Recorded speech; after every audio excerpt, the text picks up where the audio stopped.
But, it doesn't matter if I'm down 1 drink, 5 drinks, 10 drinks. Doesn't matter if it's a Monday, Wednesday, Friday, a Saturday, a Sunday, 8 day week. There's always one thing going down on Kruse Road, right? And that is Elon of breaking news. Come on.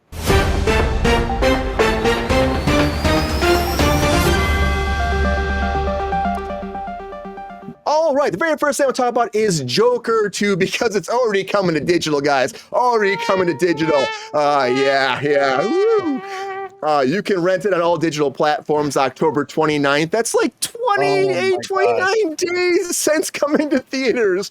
Woof, right, Ron? Oh my God. And if you want it on that, if you're still at physical media buff and you want it on Blu-ray, 4K Ultra HD or DVD, December 17th is the day for you. And the joke's on Joaquin Phoenix and Todd Phillips because that did not last long in theaters at all. But the Joker and is in this Batman universe, and also a big character in the Batman, of course, was John Turturro in the Batman movie. And he was not, if you've been watching Penguin, not a big part. He's not there. You think he's there. There's flashbacks where his character's there. And you're like, where's John Turturro? Well, the news came out recently. He was doing an interview and he said that the Penguin series has too much violence towards women, and he doesn't do that. That's not his thing, he said. And that's why he turned down reprising his role in the Penguin series. And again, it's not a big part so far, but it still bummed me out. I'm like, I love John Turturro. You're doing Severance, man. You can do Penguin. Come on, man. You're a TV guy. You're a movie guy. Make it happen. I understand that if you have certain things.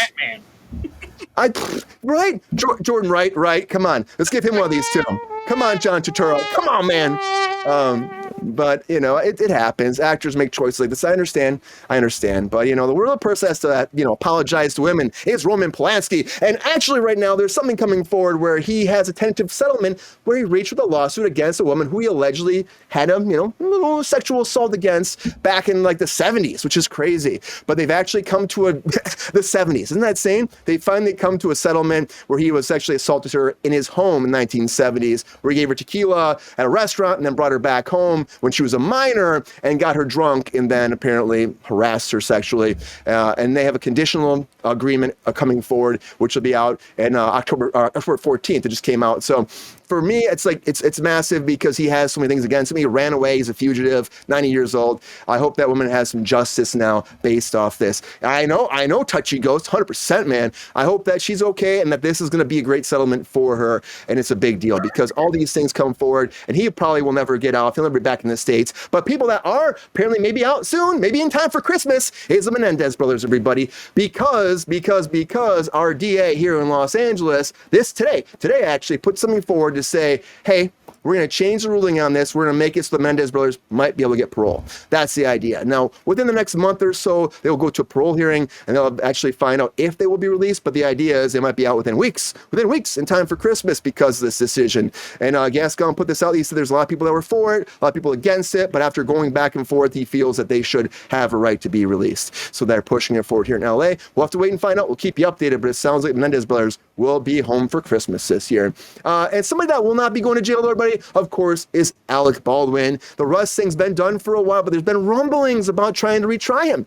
Let's get this trial going again. And Alec Baldwin's case was, dismissed for involuntary manslaughter of course, the Rust cinematographer being murdered, Helena Hutchinson. Now, this is like, of course, not murder, but an accident on set. But he was being tried and he was thrown out. The case was all thrown out. But the prosecution's been trying to keep pushing for this. And a judge came forward ruling on this again for a whole thing coming forward saying, considering the arguments of the state set forth in the amended motion and reply to the court, we've concluded that the state does not raise any factual or legal arguments that would justify a grant of a motion to reconsider this judgment. So as of right now, they're not going to let this happen. The court case is done, but the prosecution is not done. They're trying to appeal again. Will this happen? I think this is game, set, match. This is it, guys. I can't imagine this will be going to court again. I think we went through all of that for a reason. It's done. They did a freaking shitty job in the prosecution. Shitty fucking job holding back evidence from the defense that you're asking for it to be thrown out. And unfortunately, if you did hope that something's going to happen, it's not going to happen. And if you're an Alec Baldwin fan, you're probably stoked right now because he's fine. If you're Alec Baldwin, you're probably super excited because it's a good thing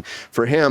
But someone else is being sued too, and that's Elon Musk, everybody, over AI pictures. That's the idea. Now, Alcon Entertainment, who produced Blade Runner 2049, has a lawsuit against him. They filed it on Monday in federal court, alleging that he was using imagery from of course, Blade Runner into AI programs to make the images he used for all of his like cyber train type situation he had at his premiere, and they don't want to be associated with him because of his political views. Now, that's kind of shitty, but also it's like you're stealing our ideas. Maybe go after him for that overall. Don't steal ideas. And again, they're saying extreme political and social views. That's why they've started this lawsuit. But the cyber cab is the big thing. So they show this image of the cyber cab, and they had like a guy with a trench coat surveying the ruins of the city bathed in misty orange light, and they're saying that was stolen exactly from Blade Runner, and so it clearly intended to read the visual of Blade Runner. Now, he is a fan of Blade Runner as well, so maybe he was trying to bring that all together to showcase this new edgy, futuristic AI created like cyber cab, but we'll find out how it goes in the court of law if they actually win. They had this whole thing with AI or artificial intelligence. No, it was iRobot. It was iRobot too, where they were going after him, saying that he was also stealing imagery from there. So we'll have to find out that people might attack him more because they didn't want him not to steal his product. We'll have to find out. But this is a big thing for him. Maybe Kathy Bates to get in the scene and solve all these crimes, because Kathy Bates is going to be Matlock for a long time. She has been renewed for a second season over at CBS, and she'll remain there probably forever, because nobody wants to see Kathy Bates retire, right? She said she'd retire after this. We don't want to see her retire, so keep this shit going, everybody. Keep Kathy Bates employed. We love her. There's a scene where she's being like burned at the stake, and the very first take, she's getting burnt at the stake, and she's cackling, she's screaming, she's ah! And we say cut. The director walks forward and looks at her and goes, "Kathy, motherfucking Bates, y'all, yeah, check the gate, fucking moving on." And that was it, because she's such a phenomenal actor. She kills it all the time. But this gender flipped series about Matlock, the reboot, is going to continue forward, and Kathy Bates will keep kicking ass. And another thing that's been a big issue has been a Cheers dispute that's been settled, everybody. A Cheers dispute. If you remember the Cheers is like, a show from back in the day with Kelsey Grammer, Ted Danson. They had a whole dispute where they were fighting for years, apparently. And now Ted Danson finally put this nail in the coffin and ended all of this. She was great in Misery, right? Fucking great in Misery. But Danson apologized to him and said he missed his best friend for all these years. Doesn't realize why they were fighting after all this time. This show ran for 11 seasons from 82 to 93, but he feels like he missed out on the last 30 years of Kelsey Grammer, and he feels bad in his doing, and he apologizes. So we don't really know what happened there, but something went down where this became a breach in the relationship, and I'm happy they're able to rectify this, because life goes by way too fast. Look at it, really does. You don't want to be fighting about this and then regret when your best friend passes away because you just had some minor issue on set. It's not worth it. Look at the Beatles, everybody. They were feuding all the fucking time, and it's sad because they were a mega band too. And now the Beatles 64 is coming out, new documentary from Martin Scorsese and David Tesheshe. I'll probably butchered his name, but this is about them first coming to America, and it's going to have new music, new footage, never seen footage before, dropping on Disney Plus on November 29th. New performances by the Beatles, never before seen by the band, including footage that was filmed by documentaries for a certain project that never came out. So now we're putting it all together. And Disney did this before with the Beatles. Now, they had this whole thing where they're using AI to restore all this. So they're doing more of that. We're getting even more Beatles. Thank you for this. And I'm excited to see where this goes. But I'm more excited to see any Florence Pugh. I love Florence Pugh, everybody. You know me, you love me. Oh my God, Florence Pugh. But Florence Pugh is now doing 7-episode series based on East of Eden. That's right. Netflix has picked this up. They're doing a reboot of this, and she's going to be one of the leads in it. Now, East of Eden, she's also executive producing it, starring in it. It was James Dean's very first lead role, based off the John Steinbeck 1952 novel. This is moving forward 7 episodes, and there's a little battle for it. Netflix finally won the rights to it. I'm interested. I love Florence Pugh. I'll check anything out that she does. Again, I can't wait to see where this goes. It was a big movie for James Dean back in the day. What will this bring? We'll have to wait and find out, but Netflix is very excited about this, as am I. But I know Jordan's excited about Sting, everybody. And Sting for Jordan, everybody, for Jordan's fans out there. Sting itself has signed a Legends deal. Oh, you think you signed the wrong one, man.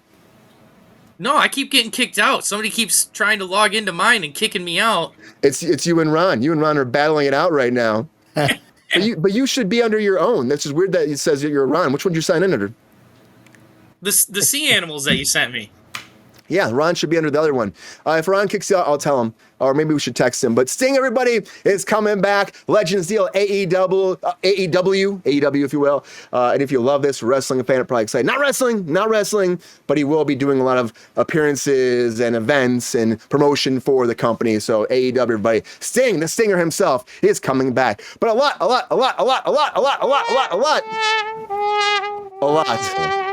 of breaking news, everybody. Yo, player, if you enjoyed this video, please like and subscribe and hit the bell to be notified when we are live. And if you are able to join our Patreon, please join. Because the Pepestar needs more snickety snacks. Because I'm hungry. Holla back. Love y'all.